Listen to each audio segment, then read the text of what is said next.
Pray God, please help me live this day. Bring peace and joy, let these memories stay. And this I know, to love her always. Hello guys, my name's Jay, welcome to the channel, hope you're well. I bet you really thought I changed the style of the vlogs, didn't you? But no, there's still the boring old vlogs. I bought a couple of things for this bike which I will show you. Already making a difference, and yeah, I'm quite happy. Relatively cheap as well for this bike. I found a place called Hitchcock's Royal Enfield, down in the Midlands somewhere, maybe a bit further south. And the new bits come for the bike, so I fitted them on the bike. Didn't take me long, apart from one of the items. So the one I'll tell you about, because you won't be able to see that, is the front sprocket. So I have changed the front sprocket from a 15 teeth to a 16 teeth, and you know what, I actually feel like it has made a bit of a difference. Seems a bit more punchier than it was. So instead of being a pony, it's 1 1/4 pony. Anyway, so just going for a ride around the local lanes, as you do. Just wanted to try out this front sprocket. Apparently it's supposed to be better at cruising speeds on the motorway, so I'm not going to be able to test that out tonight, but I can actually feel a difference, I really can. The other thing is the seat.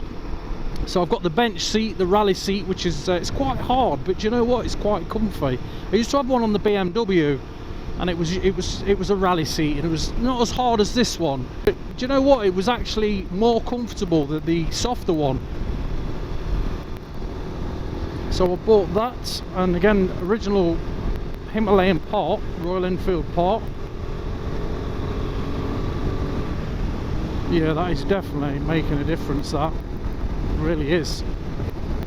And then the other thing was for this tank bag. So I'll show you the ring that you get for that. It's really weird. I've not seen anything like that before, but I always thought, can't have a tank bag on here because the tank cap itself is too close to the handlebars, and yeah, there's just no way of putting one on there. It just would have caught everything. Even if I'd have took the sat nav off, it'd have just caught the handlebars every time.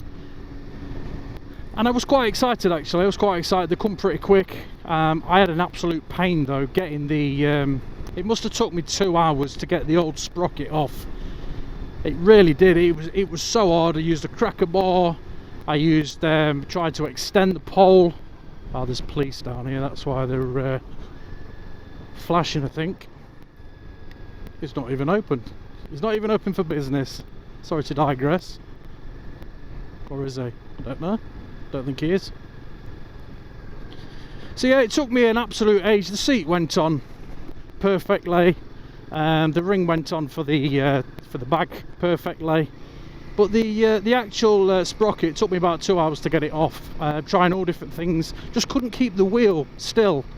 I ended up chocking something through the wheels, which I was going to do it first off, but I just was worried a little bit about the spokes. But the way I did it, I managed to do it. There was still movement there. Stamped on the brake, tried to do it from that side, just couldn't get the leverage behind it stamping on the brake and leaning over the bike. But yeah, they look quite good actually.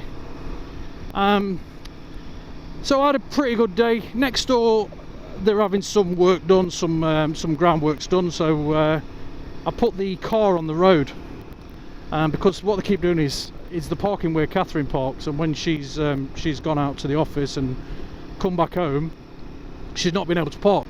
So the builders came from next door, the ground workers, and just asked me if I could just drop the car down. They're very polite. I said yeah, no problem. So I dropped the car down, but instead of just dropping it down over the drive, I actually spun it round like I always do and reversed on the drive, like I do 100 times. Now I had Crocs on. Yes, I've got some Crocs. I didn't buy them myself. make my feet look like big clown's feet, like Ronald McDonald's feet. So I went to move the car around, spun it round, and then to reverse on. And I always sort of like, there's a car dead opposite on a drive from my house. And as I pressed the accelerator, as I went to press the brake, I actually pressed the accelerator as well, because I had my clown feet on.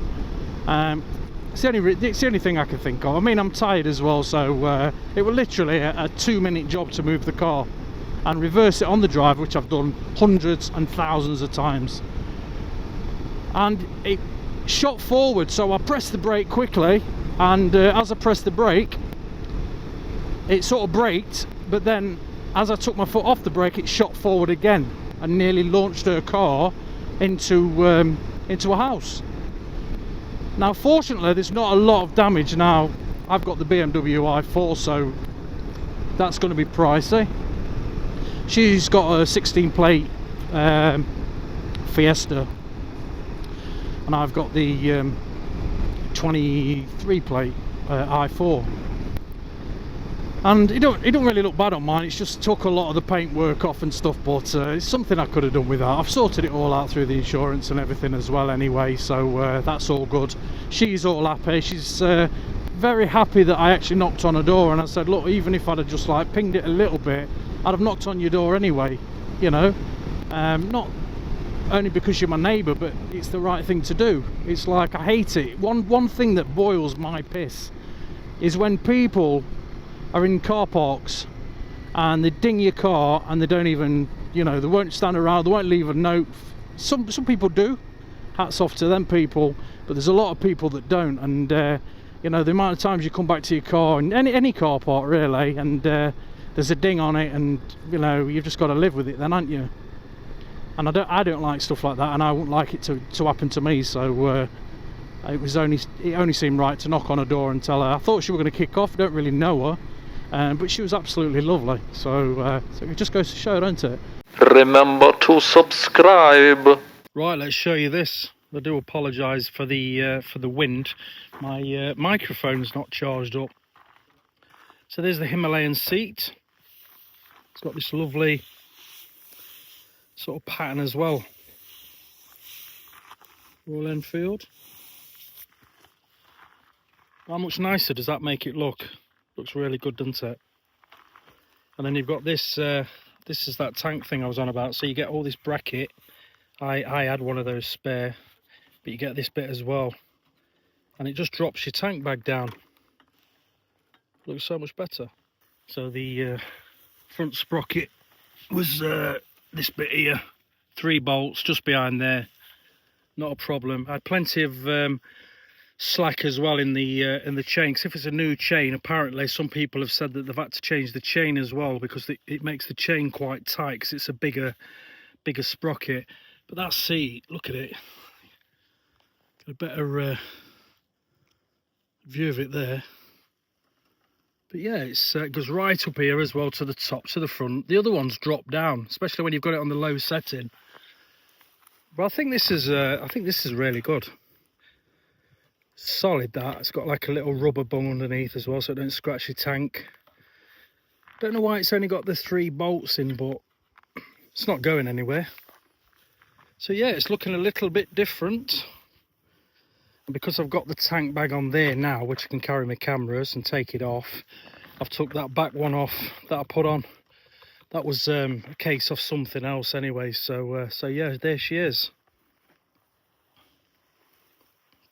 Looks very nice, and she's definitely a little bit more snappy since she had the sprocket done. Definitely notice a difference. I think we're going to head down and just do a few more little back roads. Not going to find any off-road tracks. Just going to do some more like little back roads and make the most of the evening. Probably starts to get a little bit dark, so I'll be able to test the lights out when I've done. But yeah, I might sit here for a bit longer. Don't mind if I do. Just had a drink and some bits of chicken, and we're all good and ready to go. I just want to take this opportunity to say, guys, thank you very much for subscribing as well. It means a lot. My numbers have just plummeted. They're not going as quickly as they should be, but I've not been posting, so I've only got myself to blame.